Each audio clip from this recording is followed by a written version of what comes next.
ஆனா பெரிய பொறுப்பு இருக்குங்க பெற்றோர்களுக்கு, பெரிய பொறுப்பு இருக்குங்க. என் புள்ள காதலிக்கிறா, என் புள்ள இன்னொருத்தரோட ஓடி போயிட்டா, என் புள்ள கெட்டு போயிட்டா, என் புள்ள மது குடிக்கிறா, என் புள்ள சிகரெட்டுக்கு ஆளாகிட்டா, என் புள்ள போதை வசுக்கு ஆளாகிட்டா, எப்படி அதை வீட்டுக்கு கொண்டு வரணும், என் புள்ள அதனால ஜெயிலுக்கு போயிட்டா. ஆரம்பிக்கும் போது எங்க இருந்தீங்க? உங்கள் பிள்ளைகளை கவனிப்பதை விட என்ன பொறுப்பு இருக்கிறது உங்களுக்கு? சமூகத்துடைய வாலிபர்களுடைய பெற்றோர்கள் அல்லாஹ்வை அஞ்சிக் கொள்ளுங்கள்.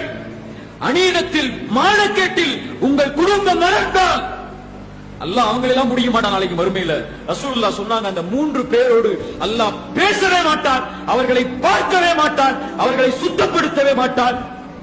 அசிங்கத்தில் மானக்கேட்டில் தன் குடும்பம் இருக்கும் போது அதை தடுக்காமல் இருந்த அந்த ஆண்மகன் ஆண்மை இல்லாதவன் ரசூலுல்லாஹி ஸல்லல்லாஹு அலைஹி வஸல்லம் சொன்னார்கள்.